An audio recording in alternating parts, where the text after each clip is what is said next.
Hi, welcome to the second video in the series, the Enneagram and the Major Arcana. So if you are just starting now with this video, you might want to go back and catch up on what we've already done. You can find those videos posted at my website, which is thebrinth.com. Today we are looking at the second gift listed in the Enneagram, and that is the gift of loving kindness. As I've said before, in my understanding of the Enneagram, there are 9 gifts and they're all pure gifts. When we are born into one of those gifts. And if we could stay natural and relaxed, those gifts would pour from us naturally. They are our gift to the world. What happens though is very early in our lives, we start to doubt ourselves. We begin to think that we maybe aren't that gifted and we have to work at it. And so we, instead of allowing the gifts to flow freely into the world, we try to make them go in the world. And in the course of making it happen, we create a distorted pattern, which actually ends up creating neurotic tendencies, which get in the way of the gift flowing in the world. So when the gift of loving kindness is distorted, a person will try to look like they're loving and kind. They don't trust that they really are. And so what they do often is they will over-focus on the needs of other people. They will just pour themselves out in service to others. They'll anticipate needs and they'll interject themselves when someone is in pain, and they just live their lives to take care of other people. Now, there are a couple of problems that come with this distortion. First of all, when we insert ourselves into other people's lives as their caretaker, we are actually robbing them of their own autonomy because they are not taking care of themselves, which is their right to do. I think you can probably see this in family systems where there's one person who's serving everybody else and everyone else can't seem to function at all. They don't even know where their socks are. They can't make a grilled cheese sandwich. They can't do anything because they're so dependent on this one person. The dynamic has been created by that one person and the distortion that they're going to make sure that they are the centerpiece for all the needs. So again, that robs the other people of their ability to take care of themselves. Okay, that's one of the problems. The second problem is that when a person is over-focused on the needs of others, they obviously are not giving much attention to their own needs. And so, first of all, they may not even know what those needs are. Their needs are going unmet. But they may not even realize that they're hungry or they're thirsty or they're tired or, they need some time alone because they're so not paying attention to what's happening in here. They're paying attention to what's happening outside of themselves. Another problem that can happen is even if they do realize they have needs that are going unmet because they are tired, they are sick, they will never ask for those needs to be met by somebody else. And often with distorted people with loving kindness, they will have this silent contract in their heads where they think, well, I'll take care of that person and they will take care of me. But of course, they never say it out loud. And they've already created a dynamic in which the other person is not functional, really, so that they will never receive support that way. So that can make them feel very resentful. Here I am serving others, but nobody is serving me, and I'm not being loved the way I should be. It's not fair. The third problem is, even if someone does try to offer a person in the distortion support or care, they are very likely to rebuff it.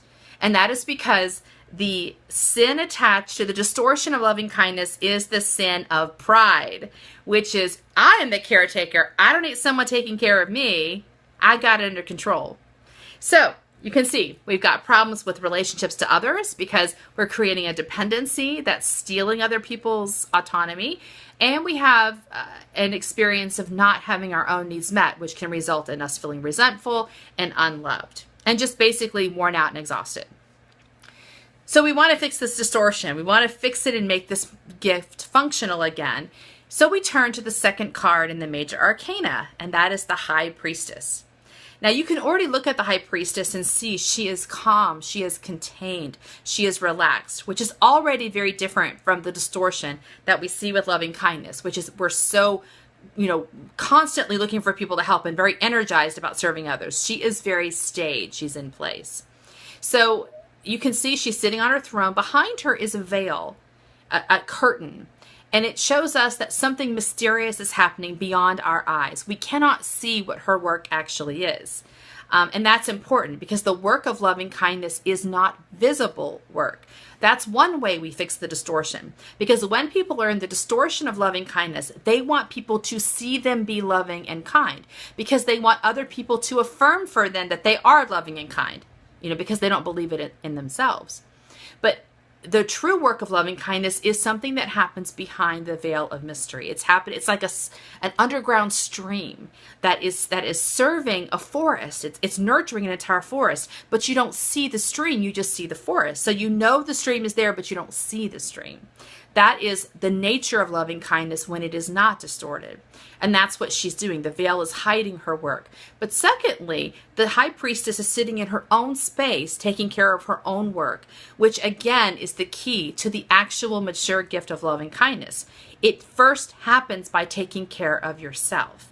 It means that you've created a hospitable space for yourself to feel complete, to feel nurtured, to feel cared for. And then after you've achieved that, your silent river spreads out from you to other people. So that's how the high priestess fixes the distortion of loving kindness, in showing us that it is not something that has to be seen to be real, and it is something that has to start within our own lives. I also mentioned that not only are we looking at the major arcana in connection to the Enneagram, but the major arcana creates its own trajectory. And so we are to go from the beginning of the major arcana throughout to the end in order to live a human life. And so our human journey. And so last week we talked about the magician and how the magician is the conception card. It's where the new thing begins. If that is true, then the high priestess card is the womb card. It's where that new thing is protected and nurtured until it is strong enough to see the light of day. I think this is a really important step when we are trying to manifest new things that we often forget about, because it's not an active step. It's not like we're going into the world and finding people and drumming up business or whatever. It's actually the card where we take care of the fact that what we've just conceived is fragile and delicate, and it will never see the light of day if we don't take proper care of it. This is a quiet, still card.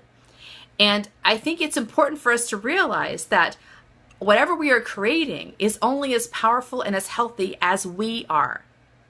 And it's just like a pregnant woman who has her baby inside of her. She doesn't say, well, it doesn't really matter what I eat or what I do. The baby's not about me.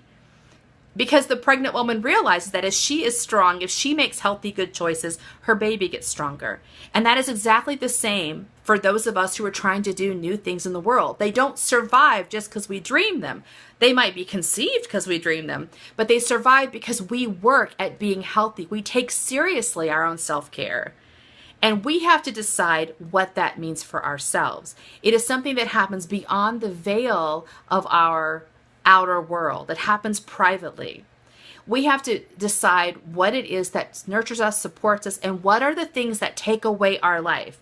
If we want the new thing to come to the light of day, anything that detracts from us has to be removed. That could be behaviors that hurt us, or foods that hurt us. It could be people that hurt us, or news programs that hurt us. Anything that distracts us from our joy, our peace, our comfort, we get rid of. Just as a pregnant woman gets rid of caffeine and cigarette smoke.